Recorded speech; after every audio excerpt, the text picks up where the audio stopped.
Assalamualaikum warahmatullahi wabarakatuh. Semangat pagi para siswa sekalian.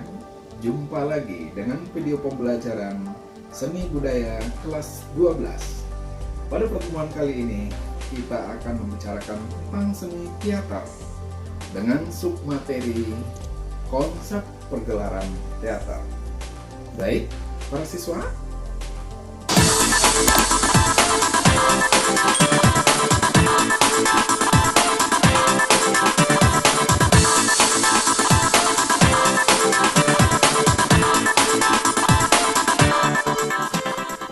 para siswa sekalian, sebelum kita masuk kepada materi konsep pergelaran teater itu sendiri, kita coba refleksi dulu pembelajaran sebelumnya.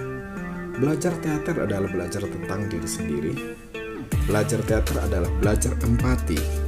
Apa yang terungkap dalam karya teater adalah segenap cita, karsa, dan karya orang lain. Dengan demikian, kamu bisa merasakan apa yang dirasakan orang lain, dan kamu juga bisa berbuat sesuai dengan keinginan orang lain. Maka harmoni dalam kehidupan sosial akan terwujud dengan baik. Konsep pergelaran teater meliputi konsep tata pentas, tata rias, tata busana, konsep tata cahaya, dan konsep musik ilustrasi. Para siswa sekalian, kita coba bahas satu persatu, dimulai dari konsep tata pentas. Secara garis besar, ada dua bentuk fisik, yaitu panggung berbatas dan panggung tidak berbatas. Panggung berbatas adalah sama seperti halnya dengan panggung personil, di mana ada batas antara panggung tempat berlangsungnya pertunjukan teater dengan tempat duduk penonton.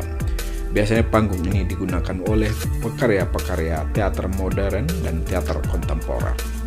Sedangkan panggung yang tidak berbatas adalah panggung yang biasanya digunakan untuk pertunjukan teater tradisional. Bentuknya bisa berupa pendopo atau hanya pelataran saja. Penontonnya biasanya lesehan, tidak disediakan tempat duduk khusus, bentuknya setengah lingkaran atau tapal kuda, atau bahkan melingkar mengelilingi permainan. Kemudian masuk kita kepada konsep yang kedua, yaitu tata rias. Rias dalam pergelaran teater pada prinsipnya adalah rias karakter tokoh yang dihadirkan. Pentingnya, rias selain memperkuat perwatakan tokoh cerita, juga untuk menyembunyikan wajah asli dari para pemain. Kemudian kita masuk kepada konsep tata busana. Konsep busana bergantung pada waktu peristiwa cerita kapan terjadi, zaman apa, dan siapa. Jika lakon itu menceritakan zaman purba, maka konsep busananya zaman purba yang minimalis, terbuat dari daun kulit pohon misalnya. Jika peristiwa terjadi pada zaman kerajaan, maka konsep busananya menggunakan busana raja lengkap dengan atribut serta pernak-pernik yang gemerlapan.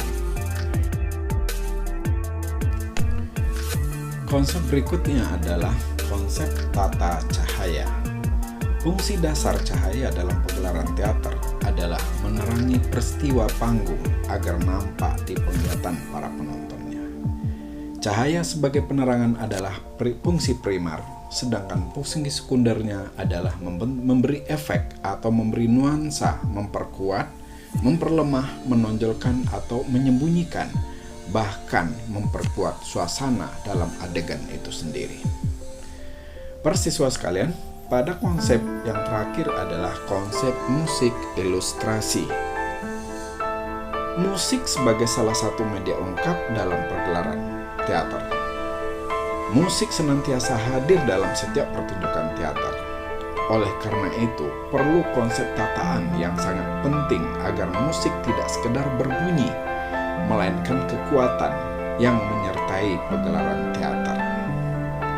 Konsep musik untuk pagelaran teater minimal atau maksimal dalam menggunakan perangkat orkestra.